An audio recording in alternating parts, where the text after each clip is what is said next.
Lockdown से पहले गीता के घर का नजारा कुछ ऐसा था कि रोहन ऑफिस जाता था और शिविन स्कूल। जिनके घर से जाने के बाद गीता काम खत्म करके बाकी समय आराम करती थी। लेकिन लॉकडाउन के बाद ऑफिस और स्कूल घर में ही खुल गए और इससे गीता का हाल वो तो आपको देखने में ही मजा आएगा। शिविन, ओ शिविन, महाराज उठने के लिए क्या 21 तोपों की सलामी लेंगे? अरे बिस्तर से बाहर निकल, ऑनलाइन क्लास स्टार्ट होने वाली है। अरे तुम भी हद करती हो, स्पीकर की तरह चिल्लाने की क्या जरूरत है? दिख नहीं रहा मेरी कॉन्फ्रेंस चल रही है। अब कैमरा और स्पीकर ऑन कर रहा हूं, मुझे कोई शोर नहीं चाहिए। इस पर जैसे ही रोहन लैपटॉप का कैमरा और स्पीकर ऑन करता है तभी कुकर की सीटी बजती है। हम्म, करा लो अब इसे चुप। लॉकडाउन नहीं हुआ, मेरी मौत का फरमान जारी हो गया। दोनों बाप बेटे ने नाक में दम किया हुआ है। ऐसा बोलकर गीता वहां से शिविन के कमरे में पहुंच जाती है, जहां शिविन अभी भी सो रहा होता है। ओ आलसी, अब अगर 5 मिनट में नहीं उठाना तो आज तेरा गेम और यूट्यूब कैंसिल। माँ की बात सुनकर शिविन बिना 1 मिनट गंवाए उठ खड़ा होता है। उठ गया उठ गया, अभी नहाकर भी आता हूँ। ये नाटक कहीं और, मुंह पर गीला कपड़ा मार और पढ़ने बैठ। शिविन की ऑनलाइन क्लास स्टार्ट हो जाती है, जिस पर गीता उसे वहां बिठाकर रसोई में चली जाती है। थोड़ी देर में उसे कमरे से कुछ आवाज सुनाई देती है, जिसे सुनकर वो कमरे में वापस आती है।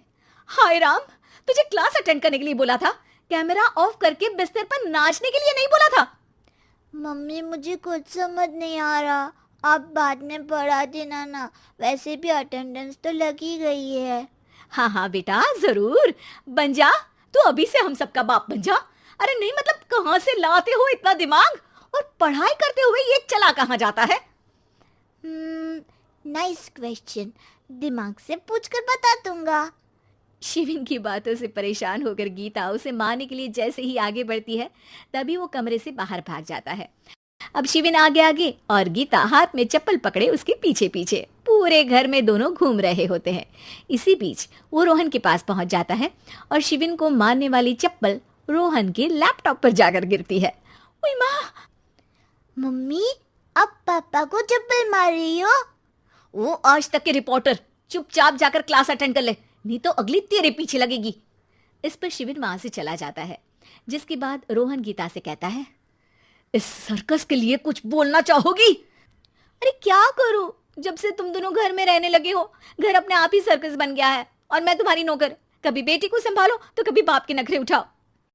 इन्हीं सब उथल पुथल में दिन बीतते रहते हैं, जिसमें हर रोज घर के अंदर कुछ नया सियप्पा खड़ा मिलता है, जो ज्यादातर शिविन और रोहन की ऑनलाइन स्कूल और ऑफिस से रिलेटेड ही होता है। एक सुबह, शिविन चल उठ, आज की क्लास जल्दी है। कैमरा ऑफ करके आप अटेंड कर लो। अरे ऐसे छित्तर पड़ेंगे, दादी नानी सब एक साथ याद आ जाएंगी। गीता की लाख मशक्कतों के बाद क्लास तो खत्म हो जाती है, लेकिन उसके बाद शिविन फोन इस्तेमाल करते हुए इंस्टाग्राम रील बनाने लगता है। रसोड़े में कौन था? तुम थी, मैं थी, कौन था? कौन था? हाँ, मैं गरीब हूँ, मैं गरीब हूँ। अरे ओ गरीब के बेटे, आजा, मैं बनाती हूँ तुझे गरीब। मैं बताती हूँ रसोड़े में कौन था। पढ़ाई करने बोलो तो इनकी माँ मर जाती है, और ये पागलपंतियां जितनी मर्जी करा लो। गीता शिविन को डांट रही होती है, तभी रोहन बीच में बोल पड़ता है। अरे बच्चा ही तो है, इतना गुस्सा क्यों कर रही हो? बेटे का साथ देने की इसी एक कोशिश में अब शिविन के साथ साथ रोहन भी गीता के गुस्से की सूली पर चढ़ जाता है। अगर बेटे पर इतना ही प्यार आ रहा है तो इसे क्लास अटेंड क्यों नहीं कराते, इसका होमवर्क क्यों नहीं कराते? उस समय तो बहुत जल्दी मीटिंग आ जाती है, वो काम मैं करूं और यहाँ इस बेफिजुली की चीज में तरफदारी करके बन जाओ महान।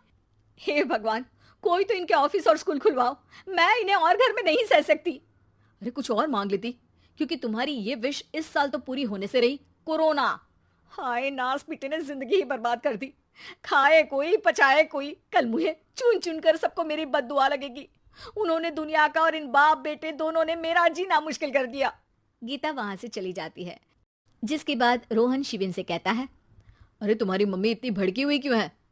आपकी वजह से पूरा समय घर में रहते हो और उस पर कोई काम कराने की जगह बस ऑर्डर देते रहते हो। अच्छा बेटे, सारा इल्जाम मुझ पर, पूरा दिन तो वो तुम पर ही चिल्लाती है। हाँ, मतलब दोनों का 50-50 है, कुछ करना पड़ेगा। वो कहते ना, make the best out of worst. I have an idea. वैसे तुम्हारी माँ सही कहती है, बहुत जुबान चलाने लगे हो, कम बोला करो। अगली सुबह रोहन और शिविन अपनी गलती को सुधारने के लिए गीता के उठने से पहले घर का आधा काम खत्म कर देते हैं, जिसे देखकर गीता खुश हो जाती है और फिर बाकी बचा काम वो तीनों मिलकर पूरा कर लेते हैं। जिसके बाद अब वो सब मिल बांट कर हर काम में एक दूसरे की मदद करते हुए लॉकडाउन का मजा लेने लगते हैं।